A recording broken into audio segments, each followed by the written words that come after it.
Hello बच्चों, आपका हमारे चैनल पे स्वागत है। बच्चों, आशा करता हूँ कि आप परीक्षा की तैयारी अच्छे कर रहे होंगे। बच्चों, आज हम आपके लिए कक्षा 10 के विज्ञान के वायरल मॉडल पेपर लेके आ गए हैं, जिसका पेपर 27 फरवरी को होने वाला है। बच्चों, अगर इस वीडियो को लास्ट तक देखोगे, गारंटी के साथ कह रहा हूँ कि आप 95% उठा लोगे। बच्चों, इस वीडियो में हम लोग देखेंगे सभी महत्वपूर्ण प्रश्न जो 6 नंबर में पूछे जाते हैं और 4 नंबर में पूछे जाते हैं। बच्चों, इस वीडियो में हमने वही प्रश्न बताया है जो हमारे 2016, 17, 18, 19, 20 और 22 में पूछे गए हैं। तो चलिए आइए देखते हैं कि वो हमारे कौन कौन से महत्वपूर्ण प्रश्न है जो हमारे 6 नंबर में आते हैं। और इस वीडियो को लास्ट तक देख लोगे तो गारंटी के साथ कह रहा हूँ कि आप 95% उठा लोगे। तो चलो शुरू करते हैं कि हमारा वो कौन सा प्रश्न है। चलो देखो बच्चों, यहाँ पर देखो, सबसे पहले पहला प्रश्न कह रहा है कि ओम का नियम क्या है, इसके सत्यापन के लिए आवश्यक प्रयोग का वर्णन परिपथ आरेख खींच कर बताओ। बच्चों, आरेख भी खींचना है, ओम का नियम बताना है। कब कब आया है बच्चों, देख लो, 18 में आया है, 19 में आया है, 20 में आया है और 22 में भी आया है। यानी कि ये हर साल पूछा जाने वाला सवाल है, कल के पेपर में पक्का आएगा। इसको एकदम पढ़ लेना है बच्चों। तो ध्यान से देखो कैसे इसको लिखोगे। लिखना उत्तर नंबर जो भी आएगा उत्तर नंबर लिख देना। उसके बाद देखो, जैसे बता रहा हूँ वैसे ही कॉपी लिखोगे, गारंटी एकदम आपको एग्जामिनर खुश हो जाएगा और नंबर आपको 6 में 6 नंबर देगा या 4 में 4 नंबर देगा। कभी कभी 4 नंबर पूछेगा, नहीं तो 6 नंबर पूछेगा। चलो बच्चों, आगे देखो कैसे लिखना है। अब यहाँ पर कह रहा है कि ओम का नियम, ओम के नियम के बारे में बताना है। तो लिखना है, सबसे पहले हेडिंग डालना ओम का नियम। बच्चे हेडिंग डालते नहीं है, उत्तर डाल के सीधे लिख देते हैं। बच्चों, आपको ऐसा गलती नहीं करना है, एग्जामिनर को खुश करके रखना है, एकदम परीक्षा को तोड़ फोड़ देना है, एकदम फुल 95% लाना है बच्चों। चलो यहाँ पर देखो, अब क्या करना है, ओम का नियम हेडिंग डालना। पहला इसको पॉइंट टू पॉइंट लिखोगे, एग्जामिनर आपको ज्यादा नंबर देगा। सबसे पहले एक पॉइंट डालना। अब इसमें लिखना है ओम के परिभाषा के बारे में कि ओम का नियम क्या कहता है। लिखना इसे, ओम के नियम के अनुसार जब भौतिक अवस्थाएं कौन कौन होती हैं, ताप, दाब आदि सामान्य रहे तो किसी चालक में प्रवाहित धारा का मान उनके सिरों के बीच विभवांतर के समानुपाती होता है। बच्चों, क्या कहता है ओम का नियम, कोई भी हम एक तार ले लेते हैं, मान लीजिए ये हमारा पेन का तार है, ठीक है बच्चों। इसमें हमारा क्या है, धारा अगर प्रवाहित करेंगे तो इसका वोल्टेज जो होता है धारा के क्या होता है, समानुपाती होता है। यानी कि जो हमारे घरों में वोल्टेज आती है तो उसमें करंट बहता है, तो अगर हम लोग करंट की मात्रा बढ़ा देंगे तो वोल्टेज क्या होगा बेटा, ऑलरेडी बढ़ जाएगा। बहुत सही बच्चों, क्या हो जाएगा बच्चों, ऑलरेडी हमारा विभवांतर उसका क्या हो जाएगा, वोल्टेज बढ़ जाएगा। या कहने का मतलब ये है कि अगर वोल्टेज को बढ़ाएंगे, मान लीजिए हम लोग के घरों में 200 वोल्टेज आ रहा है, अगर उसको हम लोग 250 वोल्टेज कर देंगे तो क्या होगा बच्चों, जो हमारी आई है यानी कि धारा है, करंट है, इलेक्ट्रॉनों की जो संख्या है वो क्या हो जाएगी बच्चों, बढ़ जाएगी। यही ओम का नियम कहता है। लेकिन एक चीज याद रखना बच्चों, किस कंडीशन में, ताप और दाब सब क्या होना चाहिए, समान होना चाहिए। टेम्परेचर बढ़ाओगे या घटाओगे तो क्या हो जाएगा बच्चों, नहीं बढ़ेगी। ठीक है, चलो तो क्या लिखना कि ओम के नियम के अनुसार जब भौतिक अवस्थाएं जैसे ताप, दाब आदि समान रहे तो किसी चालक में प्रवाहित धारा का मान उनके सिरों के बीच विभवांतर के समानुपाती होता है। ठीक है बच्चों, इतना लिख दोगे एग्जामिनर एकदम खुश हो जाएगा। अब देखो सेकेंड नंबर से पॉइंट डालना, अतः विभवांतर क्या होता है, समानुपाती होता है किसके, धारा के, यानी कि भी समानुपाती होता है आई के। फिर लिखना यहाँ पर जब समानुपाती हो गया तो भी की वैल्यू क्या हो गई, R upon R into Y, यानी आर की वैल्यू भी अपान वाई। ये इक्वेशन बहुत इंपॉर्टेंट है बच्चों, इससे हमारा न्यूमेरिकल बहुत बार पूछा जाता है। हमने आपको न्यूमेरिकल भी सिद्ध कराया। ये यहाँ पर लिख देना कि जहाँ आपको पता है ना, एग्जामिनर को भी पता है, लेकिन लिखोगे तो कितना अच्छा लगेगा। देखना, लिखना कि आर इक्वल टू प्रतिरोध, भी क्या है विभवांतर, आई क्या है धारा, पेज भी भरेगा, देखने में भी अच्छा लगेगा एकदम। इसको क्या लिखना है, सेकेंड पॉइंट में लिखना है। पहला पॉइंट में क्या लिखना है, ओम का नियम के परिभाषा। अब लिखना थर्ड पॉइंट में, अब थर्ड पॉइंट में लिखना है अतः यह नियम भी यह बताता है कि किसी परिपथ का प्रतिरोध उसके विभवांतर तथा धारा के अनुपाती होता है। क्या भाई, प्रतिरोध क्या होता है, बी इंटू आई।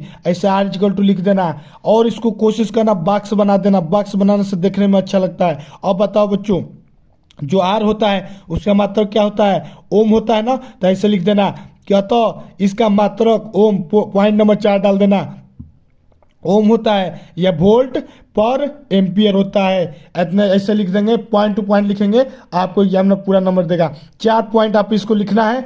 क्या लिखना है, ओम के नियम में 4 पॉइंट लिखना है। पहला पॉइंट में क्या लिखोगे बच्चों, पहले पॉइंट में लिखोगे परिभाषा कि ताप और दाब समान रहेगा तो उसका जो विभवांतर होगा भी समानुपाती होगा धारा आई के। सेकेंड पॉइंट में उसका इक्वेशन लिखना है। थर्ड पॉइंट में क्या लिखना है, प्रतिरोध क्या होता है, प्रतिरोध के बारे में लिख देना। ठीक है बच्चों, एग्जामिनर आपको फुल नंबर देगा। चलो, और चौथे पॉइंट में लिख देना कि इसका मात्रक क्या होता है। ठीक है बच्चों, अब आओ इसका सत्यापन कैसे किया जाए कि जो हमारा भी जो होता है आई के समानुपाती होता है। अब देखो बच्चों, इसको सत्यापन के लिए सबसे पहले यहाँ पर ये लिखना ओम के नियम का सत्यापन। अब हम लोग क्या करेंगे सत्यापन के लिए, सबसे पहले देखो ये हमारा क्या है बच्चों, बैटरी एक ले लो, एक हम धारा नियंत्रक ले लेंगे धारा का मान बढ़ाने के लिए घटाने के लिए। अब हम ले लेंगे अमीटर का काम क्या है बच्चों, अमीटर हमारा काम करता है कितना उसमें करेंट है नापता है। अब ये हम नीचे से ले लेंगे वोल्ट मीटर का क्या काम है बच्चों, वोल्ट मीटर का वोल्टेज नापना। अमीटर का जल्दी कमेंट करके बताओ, अमीटर का हमने अभी बताना, अमीटर का काम है धारा नापना, वोल्ट मीटर का काम है वोल्ट नापना, और धारा नियंत्रक का काम है कि धारा को कंट्रोल करना कि कितना इधर धारा देना है, हमको कितना सर्वे करना है। हम लोग इस वाले पार्ट में इस वाले प्रतिरोध के लिए हम लोग सर्वे करेंगे। अब यहाँ पर बच्चों एक चित्र बना लेना, आई और भी यहाँ पर समांतर दिखा देना कि आगे की ओर बढ़ते जा रहा है। इसी को तो सिद्ध करके दिखाना है बच्चों, इसी को एकदम सिद्ध कर देना है, एकदम कल का पेपर में पक्का आएगा और जिसको लिखना है एकदम एग्जाम को खुश कर देना है। ऐसे चित्र बनाओगे गारंटी के साथ कह रहा हूं कि आपको एग्जाम में फुल नंबर देगा। चलो, अब समझ में आ गया चित्र, ये हमारा बैटरी है लिख देना, धारा नियंत्रक बना देना, ये आपको दिख रहा है कुंजी है जो हमारे घरों में स्विच होता है, ये हमारा मीटर है और ये वोल्ट मीटर, इसी ये हमारा प्रतिरोध है, इसी का चेक करना है। अब लिखना इसे कि सबसे पहले हम लोग क्या लेते हैं, एक बैटरी, एक अमीटर, कुंजी, धारा नियंत्रक, प्रतिरोध और वोल्ट मीटर लेते हैं। इतना लिख देना बच्चों। अब देखो आगे क्या लिखना है, अब लिखना है कि अब कुंजी के का उपयोग करके, हमने बताया ना कुंजी कौन है, यहाँ देखो यही हमारा क्या है कुंजी है के। अब क्या करेंगे, कुंजी के का उपयोग करेंगे और धारा नियंत्रक की एक स्थिति से के लिए प्रतिरोध का प्रवाहित धारा और वोल्ट मीटर नापते हैं। बच्चों अब हम लोग क्या करेंगे, अब हम लोग ना एक बार हम लोग क्या करेंगे, इस परिपथ में धारा को नाप लेंगे कि कितना धारा है और कितना कम है। देखो ध्यान से एक बार और चित्र देखो, कह रहे हैं ना यहाँ से बैटरी दिया जा रहा है और धारा कंट्रोल करने का यहाँ पर है। अब यहाँ पर सिस्टम एक बार हम लोग क्या करेंगे, धारा दे देंगे और उसका मीटर नाप लेंगे कि कितना उसमें मीटर दिखा रहा है, कितना उसमें करंट बढ़ रहा है, कितना वोल्टेज बढ़ रहा है।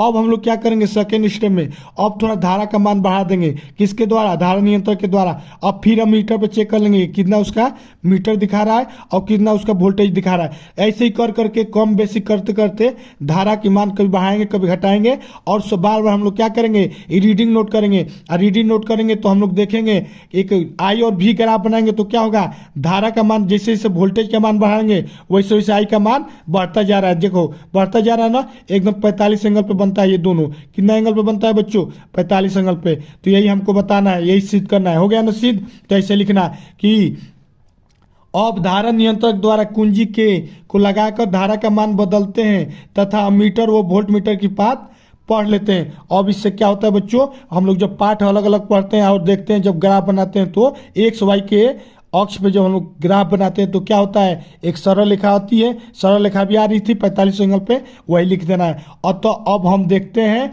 कि धारा और विभवांतर का एक्स और वाई अक्ष पर एक ग्राफ सरल रेखा आता है, अतः चालक ओम के नियम का पालन करता है। इतना लिख दोगे बच्चों, एग्जामिनर आपको खुश हो जाएगा, एकदम 6 में 6 नंबर देगा। एक्स वाई पे हमारा ग्राफ कैसा आ रहा है, वाई आ रहा है। ठीक है बच्चों, इतना लिख देना है। अब चलो अगला प्रश्न देखते हैं जो हमारा बोर्ड की परीक्षाओं में 6 नंबर और 4 नंबर में पूछा जाता है। सभी के सभी क्वेश्चन एकदम रट लो आज जाने से पहले। चलो बच्चों अब अगला प्रश्न देखो, अगला प्रश्न ये भी बहुत इंपॉर्टेंट है। देखो कब कब आया है, 18 में आया है, 20 में और 22 में। पिछले साल भी हमारे एक मॉडल सेट में आया था, वहीं से उठा के हम इसको लाए हैं। ये बच्चे बहुत इंपॉर्टेंट है। ये हमारा क्या है, विद्युत चुम्बकीय प्रेरण से अगर विद्युत मोटर नहीं आएगा तो ये आएगा, और विद्युत मोटर आएगा तो ये 4 नंबर में पूछ देगा, नहीं तो ये 6 नंबर में पूछा जाने वाला सवाल है। ठीक है बच्चों, अगर विद्युत मोटर उसमें पूछ देता है, हमने विद्युत मोटर आपको बताया है, एकदम उसको कंठस्थ कर लेना, चैनल पर जाकर देख लो अगर नहीं पढ़े हो तो।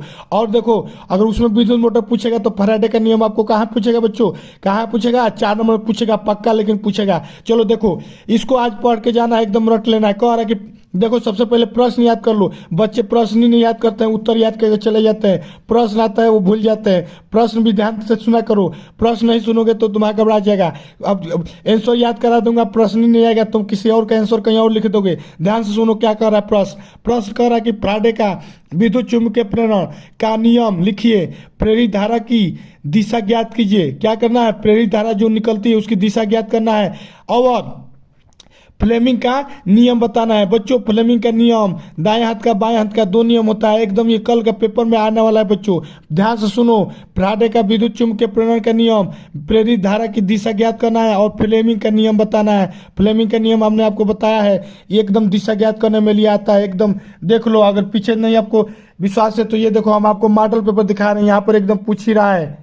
ये देखो बोर्ड द्वारा जो जारी किया गया था मॉडल पेपर, यहाँ पर कह रहा है ना अंगुष्ठ नियम बताओ, और कह रहा है कि यह नियम किस प्रकार फ्लेमिंग के वाम हस्त नियम से अलग है। 6 नंबर में पूछा गया है, देख लो बच्चों कितना नंबर में पूछा गया है, 6 नंबर में। एकदम इसको रट के जाना है बच्चों, मेरे प्यारे बच्चों इसको रट लेना, एकदम पक्का कह रहा हूँ 95% लाना है। हम आपको टारगेट रखे हैं कि 99% बच्चों को ला के देना है। चलो बच्चों मेहनत ऐसे ही करते रहो। चलो आगे देखो, कह रहा है कि फैराडे का विद्युत चुम्बकीय प्रेरण, इसको ऐसे हेडिंग डाल देना है, ठीक है। अब लिखना है फैराडे के विद्युत चुम्बकीय संबंधी 2 नियम है। कितने नियम है बच्चों? 2 नियम। हेडिंग डालना पहला प्रथम, दूसरा डालना है द्वितीय नियम। अब यहाँ पर प्रथम नियम में क्या है, ध्यान से सुनोगे एकदम लिख दोगे, ध्यान से सुनो एकदम लिख लोगे।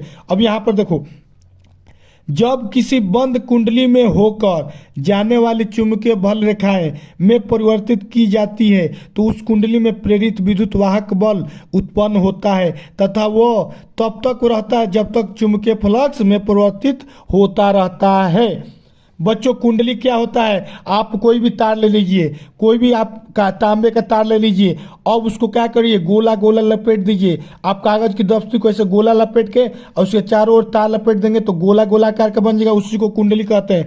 अब उसमें हम लोग क्या करेंगे, चुंबकीय बल क्षेत्र बल रेखाएं चुंबकों के बीच में रखेंगे तो उसमें क्या होगा, चुंबकीय बल परिवर्तित होगा, तो उससे परिवर्तित होने के कारण ना बच्चों उसमें हमारा एक ईएमएफ उत्पन्न हो जाता है। ईएमएफ मतलब प्रेरित विद्युत वाहक बल, ईएमएफ इसको कहते हैं, याद कर लेना बच्चों।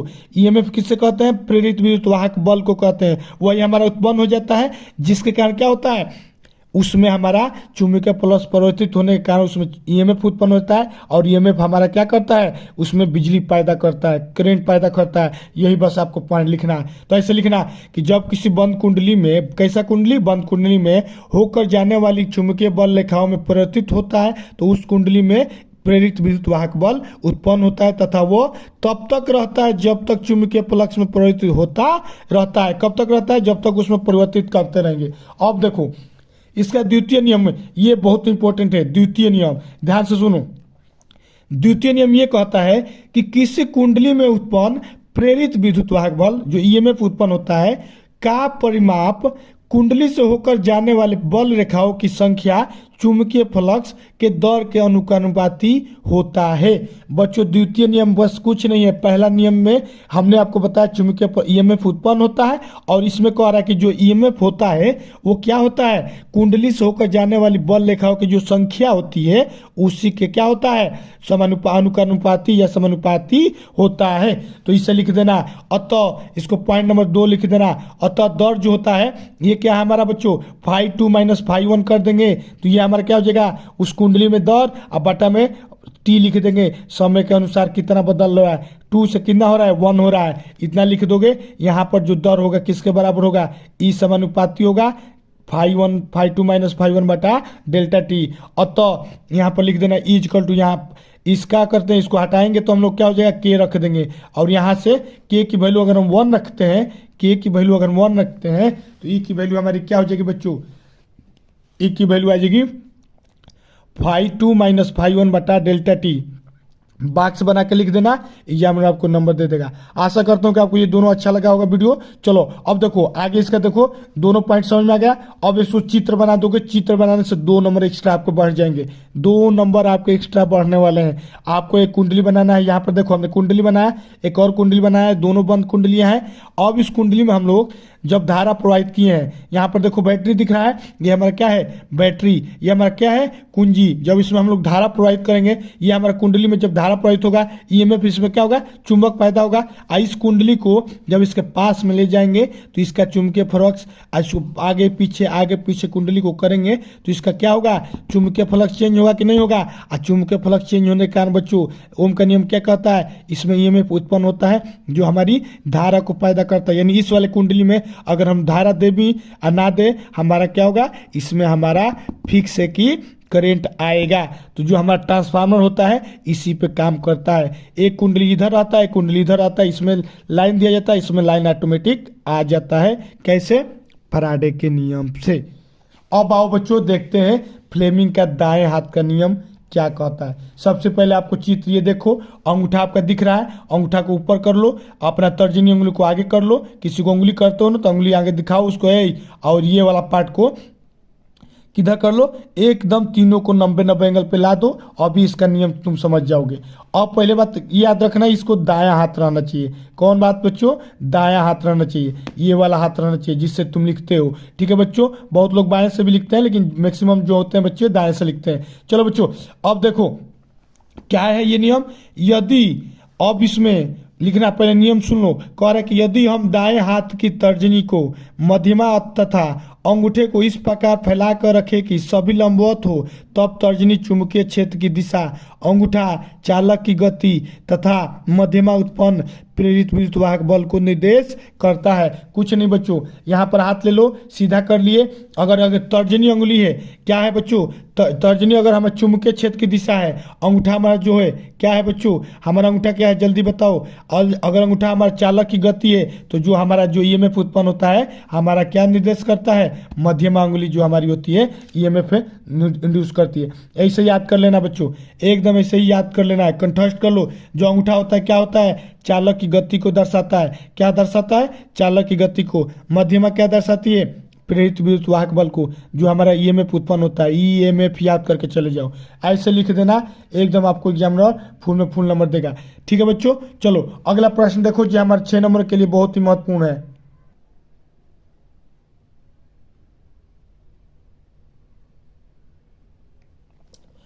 अब देखो बच्चों अगला प्रश्न कह रहा है कि साबुन क्या है, इसके बनाने की रासायनिक लिखिए, रासायनिक अभिक्रिया लिखिए तथा उसकी विशेषता बताइए। बच्चों फिक्स है कि कल के नंबर में 6 नंबर में आएगा, 6 नंबर में आएगा तो 4 नंबर में आएगा, क्योंकि बच्चों ये हमारा जो है कार्बन के यौगिक है, कार्बन के यौगिक से ये आता है, नहीं तो एथेनिल आता है, लेकिन ये ज़्यादा इंपॉर्टेंट है, ये हर साल पूछा जाने वाला प्रश्न है। तो चलो ध्यान से सुन लो, एक बार सुन के चले जाओ, कल पक्का तोड़ के आओगे। हमारे यहाँ बस वीडियो जो बता रहा हूँ वो पढ़ के जाओ, 90% से अधिक करके आओगे, गारंटी के साथ कह रहा हूँ। ध्यान से सुनो, साबुन क्या होता है, हेडिंग डालना है साबुन, हम बता रहे हैं ना आपको, पॉइंट टू पॉइंट लिखना है। पॉइंट नंबर 1 लिखना, उच्च अणुबाण वाले मोनोकार्बोक्सिलिक अम्लों के सोडियम तथा पोटेशियम लवण साबुन कहलाते हैं। साबुन क्या कहलाते हैं उसकी परिभाषा लिखना है। क्या लिखोगे, उच्च अणुभार वाले मोनोकार्बोक्सिल अम्लों के सोडियम, क्या बच्चों, सोडियम और पोटेशियम लवण जो होते हैं वही हमारे क्या कहलाते हैं, साबुन कहलाते हैं। ठीक है बच्चों, साबुन कहलाते हैं। चलो अब ये आगे लिखना 2 नंबर, ये तेलों और वसाओं के तनु NOH या KOH द्वारा जल के अपघटन से प्राप्त किया जाता है। साबुन कैसे बनाया जाता है बच्चों, जो हमारा तेल होता है, जो वसा होता है, उसके साथ तनु NOH या OH जो होता है उसके द्वारा जल अपघटन कराने से प्राप्त होता है। उसी प्रक्रिया को क्या कहते हैं, साबुनीकरण कहते हैं। पेपर में पूछेगा साबुनीकरण क्या है, अब लिख दोगे ना, तेल और वसा, जो हमारे घरों में तेल उल होता है, वसाएं जो होती है उसको हम लोग क्या करेंगे, NOH के साथ KOH के साथ क्या करेंगे, रिएक्शन कराएंगे।